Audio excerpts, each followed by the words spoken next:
Hello students, welcome to PSIR by Sanket sir. और आज इस वीडियो में हम देखने वाले हैं कि कैसे जो है आपको एंशियंट हिस्ट्री के मेंस के क्वेश्चन का इंट्रोडक्शन लिखना है। देखिए, मेंस आंसर राइटिंग जो होती है, आपका आंसर जो होता है उसके स्ट्रक्चर के 3 पार्ट होते हैं। पहला हो गया इंट्रोडक्शन, दूसरा हो गया बॉडी और तीसरा हो गया कंक्लूजन। राइट।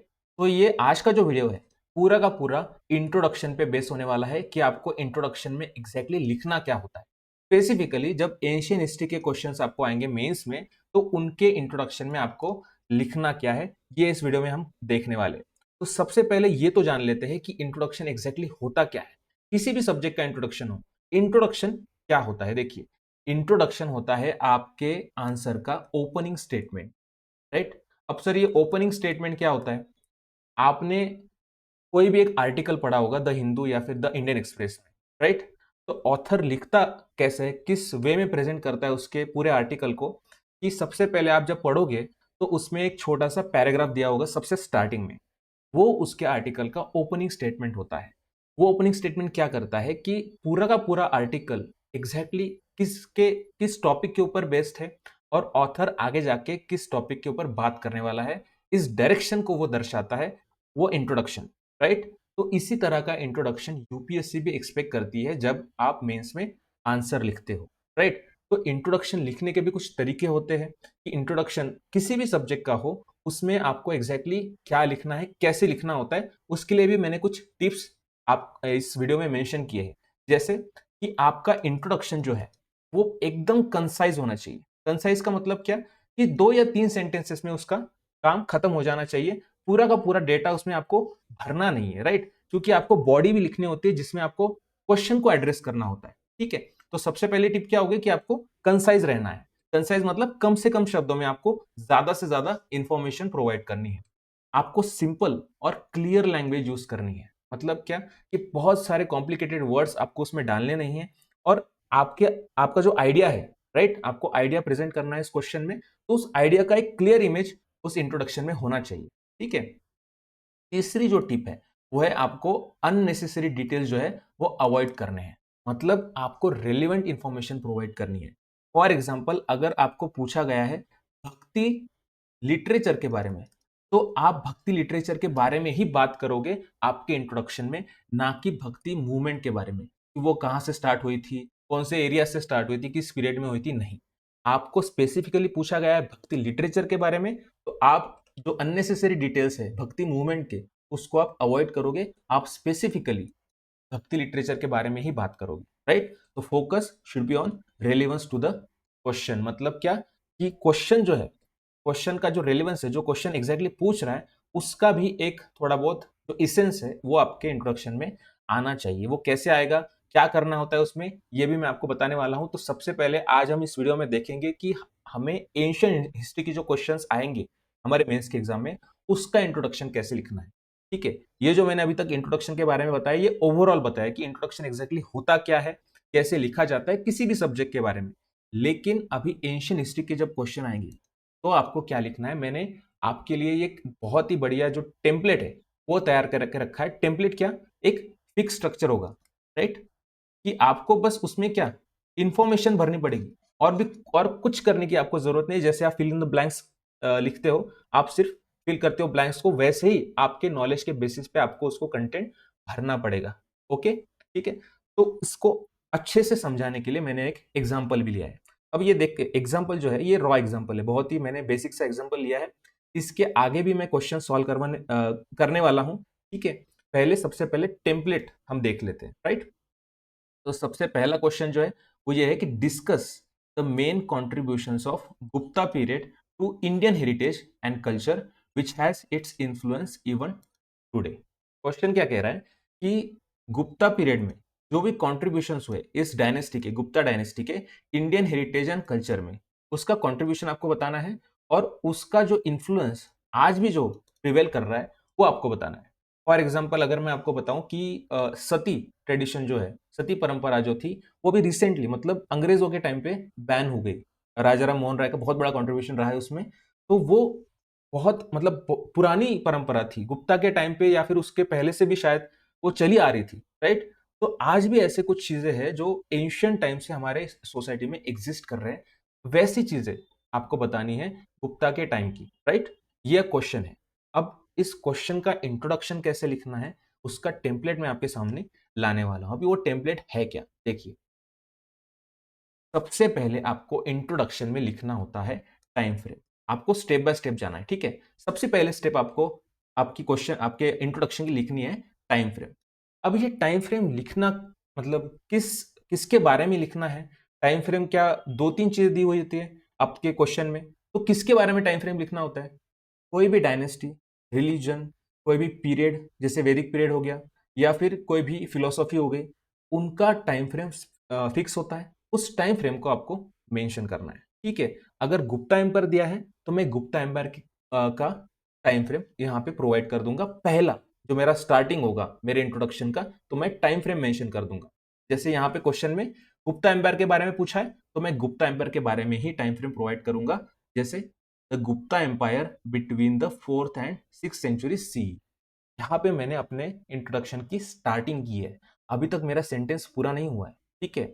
ये मेरा पहला स्टेप हो गया कि मैं टाइम फ्रेम प्रोवाइड करूंगा, ठीक है? दूसरा स्टेप जो है वो है कोर आइडिया। अब ये कोर आइडिया होता क्या है? कोर आइडिया एक बेसिक आइडिया होता है कि क्वेश्चन का फोकस क्या है, ये आपको पहचानना है। और उस जो क्वेश्चन का जो फोकस है, जिस टॉपिक के ऊपर है, उसके बारे में एक आइडिया आपको देना होता है। अब यहाँ पे जो हमने क्वेश्चन लिया है, इसका पूरा फोकस क्या किसके किसके ऊपर है? कॉन्ट्रीब्यूशंस के ऊपर। कि गुप्ता पीरियड में जो भी इंडियन हेरिटेज और कल्चर में कॉन्ट्रीब्यूशंस हुए, ये आपका एक कोर आइडिया हो गया। अगर गुप्ता इनका एम्पायर के बारे में पूछा है, तो मेरा कोर आइडिया क्या होगा? सीधे सीधे मैं गोल्डन एज पे चला जाऊंगा।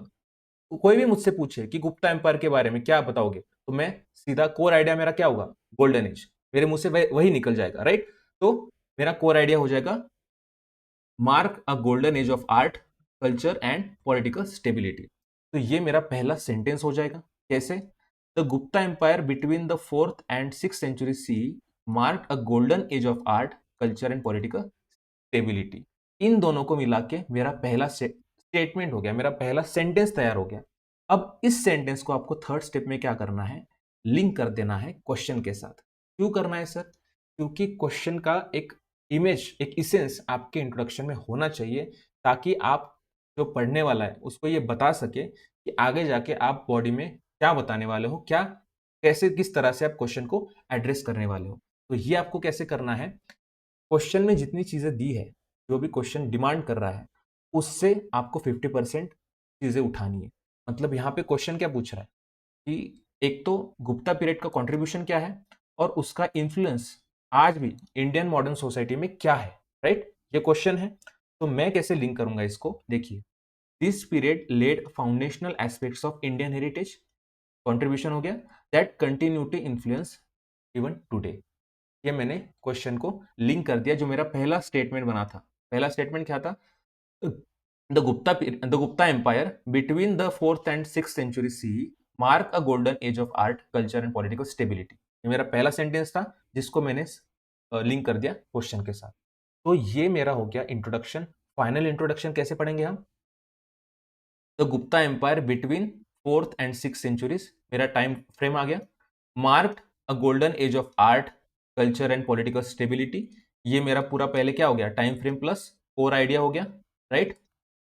और यहां से मेरा स्टार्ट होगा लिंकेज क्वेश्चन के साथ। This period laid foundational aspects of Indian heritage that continue to influence today, right? आप देख सकते हो कि यहाँ पे मैंने ज्यादा से ज्यादा 2 या 3 लाइन कंसाइज रखा है अपना इंट्रोडक्शन, राइट? ऐसे ही आपको इंट्रोडक्शन लिखना है। तो अगर मैं एक टेम्पलेट शॉर्ट में बताऊं तो कैसे होगा? सबसे पहले मैं मेंशन करूंगा टाइम फ्रेम। उसके बाद जो क्वेश्चन में दिया है, क्वेश्चन जिसके ऊपर फोकस्ड है, उसका कोर आइडिया। जैसे गुप्ता एम्पायर पे फोकस था, तो कोर आइडिया हो गया golden age, right? Core idea. उसके बाद मैं इन दोनों के ऊपर जो एक सेंटेंस बनेगा, उसको मैं लिंक कर दूंगा किसके साथ? क्वेश्चन के साथ, राइट? तो ये हमारा हो गया एक टेम्पलेट। किसी भी एंशियंट हिस्ट्री का क्वेश्चन आ जाए, उसका अगर इंट्रोडक्शन लिखना है, तो ये टेम्पलेट आपको यूज करना है, राइट? तो अभी मैंने क्या किया है कि कुछ एग्जांपल्स के तौर पे यूपीएससी से डायरेक्ट मैंने क्वेश्चंस उठाए हैं, और उसका introduction this according to this template मैंने लिखा हुआ है, ठीक है, तो मैं आपको वो दिखाऊंगा कैसे हमने तैयार किया है, राइट। पहला question, how do you justify the view that the level of excellence of Gupta numismatic art is not at all noticeable in later times. Question क्या कह रहा है कि आप इस व्यू को, कौन से व्यू को, कि the level of excellence of Gupta numismatic art, Gupta के टाइम में जो न्यूमिस्मेटिक आर्ट था उसका जो लेवल था एक्सेलेंस, उसका जो लेवल था, उसका जो एक्सेलेंस था, that is not at all noticeable in latest time. ठीक है, कि गुप्ता के बाद जितनी भी डायनेस्टीज आई उनका कोई भी ज्यादा, इतना ज्यादा कंट्रीब्यूशन नहीं था कॉइनेज में। ठीक है, न्यूमिस्मेटिक आर्ट का मतलब क्या होता है, कॉइन्स। ठीक है, तो उसमें कोई ज्यादा कंट्रीब्यूशन था नहीं। तो ये एक व्यू है, इसको हमें जस्टिफाई करना है। ठीक है, ये क्वेश्चन हो गया आपका। अब इस क्वेश्चन के हिसाब से, इस क्वेश्चन के अकॉर्डिंग आपका इंट्रोडक्शन कैसे होगा, देखिए स्टेप बाय स्टेप। पहली स्टेप, आपको लिखना है time frame, the Gupta period. पूछा किसके बारे में है, गुप्ता पीरियड के बारे में, तो मैं गुप्ता पीरियड को ही मेंशन करूंगा, 4 to 6 सेंचुरीज सी या फिर एडी। अब देखिए कोर आइडिया, ये बहुत इंपॉर्टेंट स्टेप है। पूछा किसके बारे में है, क्या सिर्फ गुप्ता पीरियड के बारे में पूछा है क्या? अगर सिर्फ गुप्ता पीरियड के बारे में पूछा है, गुप्ता पीरियड के ऊपर फोकस है, तो मैं सीधे सीधे गोल्डन एज लिख दूंगा। लेकिन यहाँ पे फोकस किस पे है, न्यूमिस्मेटिक आर्ट पे। पूरा का पूरा क्वेश्चन इसके बारे में है, कॉइनेज के बारे में क्वेश्चन है, राइट। कि गुप्ता एम्पायर के अंदर जो भी कॉइन्स में, कॉइन्स के आर्ट पे जो भी डेवलपमेंट हुई उसके ऊपर ये क्वेश्चन है। तो मेरा कोर आइडिया भी उसी के अकॉर्डिंग होगा कि गुप्ता न्यूमिस्मेटिक आर्ट। ठीक है, मैं गुप्ता एम्पायर के बारे में नहीं बता रहा हूँ, गुप्ता ने जो न्यूमिस्मेटिक आर्ट में कंट्रीब्यूशन दिया है उसके बारे में लिख रहा हूँ। Gupta numismatic art displayed exceptional craftsmanship setting a high standard in the coinage। Simple, कि न्यूमिस्मेटिक आर्ट जो था उसके बारे में मैंने थोड़ी बहुत इंफॉर्मेशन दी, थोड़ा बहुत उसको क्या किया, रोमांटिसाइज किया, उसको थोड़ा बहुत एक्सप्लेन किया। ओके, अब इन दोनों के बाद मेरा एक स्टेटमेंट फॉर्म होगा, राइट। उसको मुझे लिंक करना है क्वेश्चन के साथ। अब क्वेश्चन क्या कह रहा था कि जो भी न्यूमिस्मेटिक आर्ट गुप्ता के अंदर एक लेवल तक गया था, एक हाइट पे गया था, उस तरह का सोफिस्टिकेशन जो है, उस तरह का एक्सेलेंस जो है, वो लेटर टाइम्स, मतलब बाकी की जो डायनेस्टीज थी गुप्ता के बाद की, उन्होंने ज्यादा कंट्रीब्यूट नहीं किया है, राइट। तो मैं लिंक कैसे करूंगा, सब्सिक्वेंट पीरियड्स मतलब later times could not replicate this blend of aesthetic and technical excellence, leading to a noticeable decline in point artistry, right? अब इतना जो मैंने लिखा है ये सारा का सारा आपको इंट्रोडक्शन में डालना है क्या? ये मैंने आपको खाली समझाने के लिए बताया कि कोर आइडिया किस प्रकार से आपको पहचानना है, किस प्रकार से आपको लिखना है और उसको क्वेश्चन के साथ कैसे लिंक करना है, राइट। इंट्रोडक्शन जो है वो आपका 2 या 3 लाइन का ही होगा। वो फाइनल इंट्रोडक्शन इन तीनों का क्या होगा, मिक्सचर होगा। और वो कैसे होगा, देखिए during the 4th and 6th century, time frame आ गया मेरा, Gupta coinage set unmatched standards in artistry and design. यहां से यहां तक मेरा क्या हो गया, कोर आइडिया हो गया, जो कि मैंने आपको एक्सप्लेन किया है यहां से, right. Exceptional craftsmanship and high standards, तो मैंने यहाँ पे थोड़े वर्ड्स थोड़े बहुत चेंज कर दिए कि set unmatched standards in artistry and design. कम से कम वर्ड्स आपको रखने हैं कोर आइडिया के भी। तो ये यहां से यहां तक मेरा क्या, पहला स्टेटमेंट हो गया, पहला पार्ट हो गया इंट्रोडक्शन का, जो कि मुझे थर्ड स्टेप में लिंक करना है क्वेश्चन के साथ। तो मैं अभी वो कैसे करता हूं, देखो, subsequent periods lacked this level of sophistication and aesthetic brilliance. Simply मैंने क्या किया है, क्वेश्चन से ही आधा कंटेंट हुआ है, उठाया है। क्या है क्वेश्चन, क्या कह रहा है, not at all noticeable in later times. ठीक है, क्या कह रहा है कि लेटर टाइम्स में जितने भी डायनेस्टीज थी उनमें ज्यादा नोटिसेबल था नहीं कॉइनेज, न्यूमिस्मेटिक आर्ट। तो मैंने सिंपल यही लिखा है कि सब्सिक्वेंट पीरियड्स जो थे that they lacked this level of sophistication, इस लेवल का गुप्ता के पीरियड के टाइम का, एंड एस्थेटिक ब्रिलियंस। ये मेरा पूरा का पूरा क्या हो गया, इंट्रोडक्शन, फाइनल इंट्रोडक्शन हो गया, सिंपल। सेकेंड क्वेश्चन, देखिए मैंने हर क्वेश्चन जो है वो हर हिसाब से, हर टाइप का लिया है। ठीक है, तो पहला न्यूमिस्मेटिक आर्ट पे हो गया, आर्ट एंड कल्चर पे हो गया, गुप्ता के टाइम का हो गया। दूसरा जो है वो है हमारा मिडाइवल के टाइम का, मतलब सल्तनत period. What are the major technological changes introduced during the सल्तनत period, how did those technological changes influence the Indian society. Question क्या कह रहा है कि कुछ मेजर टेक्नोलॉजिकल चेंजेस हुए थे सल्तनत के पीरियड के टाइम पे। ठीक है, उन्होंने कुछ टेक्नोलॉजिकल चेंजेस इंट्रोड्यूस किए थे। क्वेश्चन ये पूछ रहा है कि उन टेक्नोलॉजिकल चेंजेस ने कैसे इन्फ्लुएंस किया इंडियन सोसाइटी को। ये बेसिक क्वेश्चन है, 2023 का ये क्वेश्चन है, बहुत ही लेटेस्ट क्वेश्चन है। अब अगेन इंट्रोडक्शन लिखना है, स्टेप बाय स्टेप जाएंगे। सबसे पहला टाइम फ्रेम, दिल्ली सल्तनत पीरियड क्या होगा, 13 टू 16 सेंचुरी हो गया मेरा। कोर आइडिया क्या होगा, अब फोकस किस पे है, सल्तनत पीरियड पे है क्या, नहीं, सल्तनत पीरियड पे नहीं है, फोकस है टेक्नोलॉजिकल चेंजेस पे। तो मेरा कोर आइडिया भी क्या किसके बारे में होगा, टेक्नोलॉजिकल चेंजेस के बारे में। तो मैं बताऊंगा there was a introduction of new technologies in agriculture, warfare, textiles and architecture. जो भी फोकस है, जिस पे भी फोकस है, वो हमारा कोर आइडिया होगा, उसको हमें थोड़ा बहुत इलेबोरेट करना है, राइट। अब इन दोनों की वजह से एक स्टेटमेंट बनेगा, अगेन उसको हमें लिंक कर देना है क्वेश्चन के साथ। कैसे, that brought significant changes in socio economic and cultural fabric of medieval India. क्या किया मैंने, क्वेश्चन क्या पूछ रहा था कि इन टेक्नोलॉजिकल चेंजेस ने कैसे इन्फ्लुएंस किया इंडियन सोसाइटी को। सिंपली मैं क्या कह रहा हूं कि कैसे इन्फ्लुएंस किया, क्वेश्चन को कैसे लिंक कर रहा हूं मैं कि they brought significant changes in socio economic and cultural fabric of medieval India. कौन कौन से सेक्टर में स्पेसिफिकली मैंने मेंशन कर दिया socio economic and cultural fabric, ठीक है। इन सेक्टर्स में कुछ चेंजेस आए टेक्नोलॉजिकल क्या कहते हैं इनोवेशंस की वजह से, सिंपल। अब इसका जो फाइनल इंट्रोडक्शन बनेगा वो कैसे बनेगा, देखो, बिटवीन 13 एंड 16 सेंचुरीज मेरा टाइम फ्रेम आ गया। तो दिल्ली सल्तनत broad transformative technologies in agriculture, military warfare and crafts. यहां से यहां तक मेरा क्या आ गया, कोर आइडिया आ गया। अब इन ये मेरा पहला पार्ट हो गया, राइट, इंट्रोडक्शन का। इसको मैं लिंक करूंगा क्वेश्चन के साथ। These innovations reshaped India's economy, social life and cultural landscape. पूछा क्या था क्वेश्चन के अंदर कि इन टेक्नोलॉजिकल चेंजेस ने कैसे इन्फ्लुएंस किया मॉडर्न इंडियन सोसाइटी को, या फिर मिडाइवल इंडिया की सोसाइटी को कैसे उन्होंने रिशेप किया। तो मैंने उतना ही बता दिया क्वेश्चन के अंदर, बहुत ही क्रिस्प में, बहुत ही कम वर्ड्स में, कि these innovations रिशेप India's economy, economic sector में, सोशल लाइफ, सोशल सेक्टर में और कल्चरल सेक्टर में उन्होंने क्या किया, चेंजेस लाए टेक्नोलॉजी के थ्रू। सिंपल, ये मेरा हो गया पूरा का पूरा इंट्रोडक्शन, फाइनल इंट्रोडक्शन, ठीक है। अब अगेन थर्ड क्वेश्चन क्या कहता है, किसके बारे में है, ये है इंडस वैली सिविलाइजेशन के बारे में, राइट। गुप्तास पीरियड हो गया, सल्तनत हो गया, मतलब मिडाइवल हो गया, अभी इंडस वैली सिविलाइजेशन, ठीक है।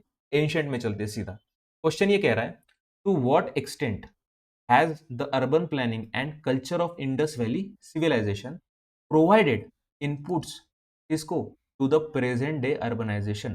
डिस्कस 2014 का क्वेश्चन है, this is one of my favourite question. Question ये कह रहा है कि इंडस वैली सिविलाइजेशन जो थी, it was very much developed, right, in the sector of urban planning and culture, ठीक है।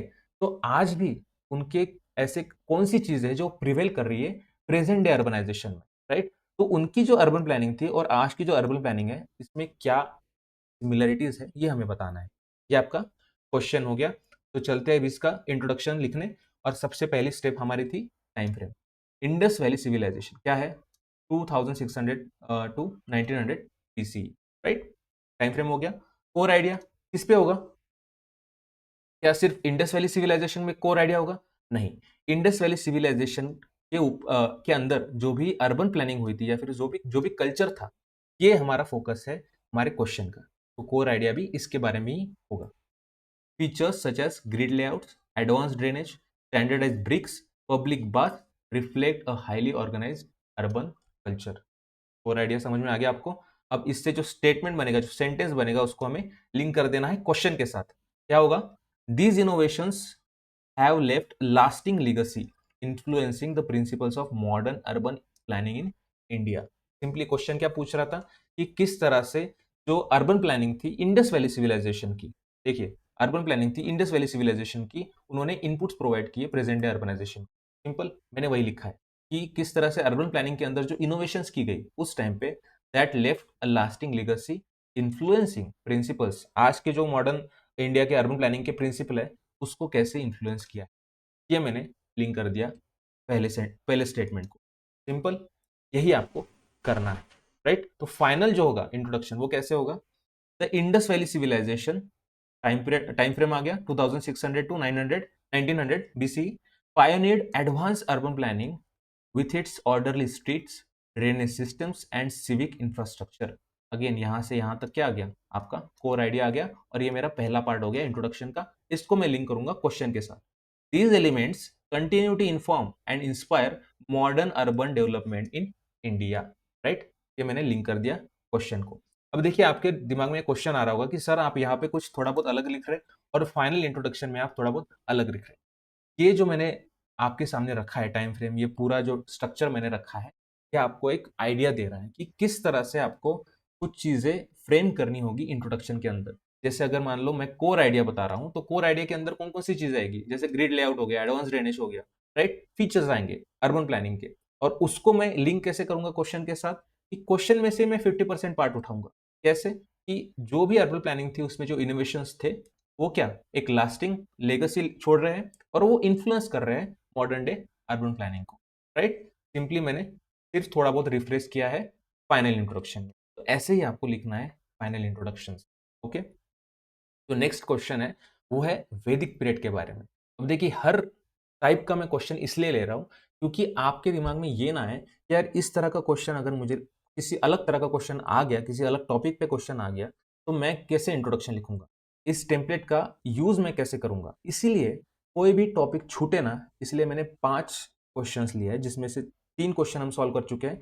चौथा क्वेश्चन जो है वो है वैदिक पीरियड के बारे में। Okay, underline the changes in the field of society and economy from the Rigvedic to later Vedic period. Question क्या कह रहा है कि जो सोसाइटी थी ऋग्वेदिक पीरियड में in the field of society and economy, मतलब ऋग्वेदिक पीरियड की जो सोसाइटी थी और इकोनॉमी थी, लेटर वैदिक पीरियड में उसमें क्या चेंजेस है। सिंपली ये क्वेश्चन पूछ, 2024 का लेटेस्ट क्वेश्चन है। अभी इसका इंट्रोडक्शन आगे हम स्टेप बाय स्टेप क्या करेंगे, फॉर्म करेंगे। देखो, टाइम फ्रेम वैदिक पीरियड, राइट। पीरियड कौन सा, मैंने कहा था कि डायनेस्टी आ जाए, पीरियड आ जाए, कोई भी रिलीजन आ जाए, तो उसका हमें पीरियड टाइम फ्रेम याद होना चाहिए। वो क्या होगा, वैदिक पीरियड का 1500 टू 600 बीसी, राइट। उसका core idea, next step, core idea again किस पे फोकस्ड है, क्या सिर्फ वैदिक पीरियड पे फोकस्ड है या फिर लेटर वैदिक पे फोकस्ड है, नहीं, फोकस्ड है सोसाइटी एंड इकोनॉमी। स्पेसिफिकली पूछा है उन्होंने कि ऋग्वेदिक पीरियड में जो सोसाइटी थी और जो इकोनॉमी थी, लेटर वैदिक पीरियड में उसमें क्या चेंजेस है। तो अगेन हमारा कोर आइडिया किसमें होगा, इकोनॉमी एंड सोसाइटी के ऊपर। Society transition from pastoral semi nomadic lifestyle to settled agrarian order, right. ये कोर आइडिया हमारा हो गया कि सोसाइटी जो थी ऋग्वेदिक पीरियड में पेस्टोरल एंड सेमी नोमैडिक थी, लेकिन वो लेटर वैदिक पीरियड में कैसी हो गई, सेटल एंड अग्रेरियन।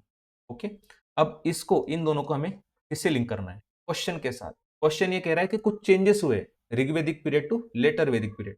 मैं क्वेश्चन के साथ कैसे सिंक करूंगा, इसको लिंक करूंगा। देखो, this shifts highlight the foundational transformation of early Indian society and economy. Simply मैंने क्या बताया कि जो शिफ्ट हुआ था, जो चेंज हुआ था, वो चेंज क्या हुआ था कि एक ट्रांसफॉर्मेशन आया था, एक शिफ्ट आया था, एक फाउंडेशनल ट्रांसफॉर्मेशन आया था अर्ली इंडियन सोसाइटी का एंड इकोनॉमी का। फोकस किस पे है क्वेश्चन का, सोसाइटी एंड इकोनॉमी, वो तो आपको रखना ही रखना है। तो अभी इन तीनों का मिक्सचर बना के जो भी फाइनल इंट्रोडक्शन बनेगा वो क्या होगा, देखो, बिटवीन 1500 टू 600 बीसी हमारा टाइम फ्रेम आ गया। The Rigvedic pastoral society evolve into the agrarian and socially stratified later Vedic society. मैंने ऋग्वेदिक पीरियड का भी नाम ले लिया, मैंने क्या चेंज हुआ वो भी बता दिया, और किस पीरियड में हुआ, लेटर वैदिक पीरियड में हुआ, राइट, ये भी बता दिया। तो मैंने मेरा पूरा का पूरा कोर आइडिया यहाँ पे मैंने बता दिया है। तो ये पूरा एक सेंटेंस मेरा फॉर्म हो गया, राइट। पहले 2 स्टेप को मिलाकर तीसरी स्टेप में आपको लिंक करना था, this period witnessed a major changes in social organisation, economy and political structure, right. आपको चेंज बताना था, ठीक है। तो चेंज मैंने कोर आइडिया में बता दिया, क्वेश्चन को लिंक कर दिया, मैंने टाइम फ्रेम भी बता दिया है। तो ये आपका फाइनल इंट्रोडक्शन क्या है, राइट। तो 4 क्वेश्चन हमारे हो चुके हैं, लास्ट क्वेश्चन है, और लास्ट क्वेश्चन मैंने आखिर में ऐसा क्वेश्चन रखा है कि शायद वो किसी टेम्पलेट में ना बैठ सके, लेकिन फिर भी मैंने उसको अब हमारे टेम्पलेट में बिठाया है। वो कैसे बिठाया, देखो, assess the importance of accounts of Chinese and Arab travelers in the reconstruction of history of India। देखो, क्वेश्चन का जो फोकस था, या फिर क्वेश्चन में कभी कभी डायनेस्टी, रिलीजन, या फिर कोई भी एक पीरियड आ जाता था जिसका हम टाइम फ्रेम बता सकते थे, लेकिन यहाँ पे ट्रैवलर्स का नाम दिया है, जैसे चाइनीज और अरब ट्रैवलर्स। अब इनका जो टाइम फ्रेम है ये बहुत ही बड़ा है, वास्ट है, कोई 200 या 300 साल की बात नहीं है, ये 1000 साल की बात है, राइट। कि चाइनीज ट्रैवलर्स या फिर अरब ट्रैवलर्स एक टाइम फ्रेम से स्टार्ट हुए और वो आते गए, राइट, आते गए और उन्होंने कुछ हिस्ट्री के बारे में, इंडिया की हिस्ट्री के बारे में बताया। अब इसका टाइम फ्रेम कैसे लिखे, देखो इसका टाइम फ्रेम अगर हमें लिखना है तो हम ऐसे लिख सकते हैं, from the early medieval periods onward. क्यों ऐसे लिखना है? क्योंकि स्पेसिफिकली मेंशन किया है चाइनीज एंड अरब ट्रैवलर्स को, खाली ट्रैवलर्स को मेंशन किया है क्या? नहीं, स्पेसिफिकली उन्होंने बोला है कि चाइनीज और अरब ट्रैवलर्स। तो इनका जो इंडिया में आगमन हुआ, एंट्री हुई, वो कब से स्टार्ट हुई? वो हुई अर्ली मिडाइवल पीरियड से। ठीक है, आप अर्ली मिडाइवल पीरियड का एक छोटा बहुत मतलब थोड़ा बहुत एक कॉन्टेक्स्ट भी दे सकते हैं कि कहाँ से स्टार्ट हुआ या फिर किस राजा के आने के बाद, किस सुल्तान के आने के बाद वो स्टार्ट हुए, राइट, ये भी आप बता सकते हैं। लेकिन मैंने सिंपल रखा है early medieval period onwards, right. अब कोर आइडिया जो है, राइट, कोर आइडिया किसके बारे में होना चाहिए? Again Chinese and Arab travellers ने जो कॉन्ट्रीब्यूशन दिया, जो अकाउंट्स थे उनके, अकाउंट्स मतलब क्या? बैंक वाला अकाउंट नहीं, उन्होंने जो लिखा हिस्ट्री, हमारे इंडिया की हिस्ट्री के बारे में, वो हमारा कोर आइडिया हो जाएगा। तो वो कोर आइडिया क्या प्रोवाइड करेगा? It will provide that accounts will provide valuable external perspectives on India's political, social, economic and cultural conditions during different historical phases. Travellers जो आते गए वो किसी एक राजा के अंदर ही आए क्या? कोई एक राजा था और उसके अंदर ही सारे उसके रेन के अंदर ही सारे ट्रैवलर्स आके गए? नहीं, अलग अलग हिस्टोरिकल फेजेस थे, अलग अलग राजाओं थे, अलग अलग डायनेस्टीज थी, उसके अंडर जो है वो ट्रैवलर्स आते गए। तो इस सब के बारे में हमने इस कोर आइडिया में मेंशन किया है। अब इन दोनों को हमें लिंक करना है क्वेश्चन के साथ।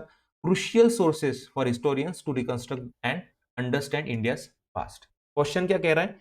उन्होंने जो अकाउंट्स बनाए थे, उन्होंने जो हिस्ट्री लिखी थी इंडिया की, that was a reconstruction of history of India. मतलब क्या? कि उन्होंने, किसी एक ट्रैवलर ने उसके आजू बाजू में जो भी सोसाइटी थी, जो भी राजा था, जो भी डायनेस्टी थी, उसके बारे में बताया। लेकिन स्टेप बाय स्टेप जितने भी चाइनीज या फिर अरब ट्रैवलर्स आते गए, उनका एक मिक्सचर बना के हमें एक पूरा क्या मिलता है? एक हिस्ट्री ऑफ इंडिया मिलती है। तो क्वेश्चन क्या कह रहा है कि उसका इंपॉर्टेंस हमें बताना है, राइट। तो हमें क्वेश्चन के साथ कैसे लिंक करना है? They are the crucial sources, important sources for whom, for historians to reconstruct and understand India's past. वो हमें ऐसे वैल्यूएबल सोर्सेस, एक्सटर्नल पर्सपेक्टिव्स देते हैं कि भाई उस टाइम का पीरियड कैसा था, राइट। और दे आर वेरी, क्या कहते हैं उसको, ऑथेंटिक सोर्सेस।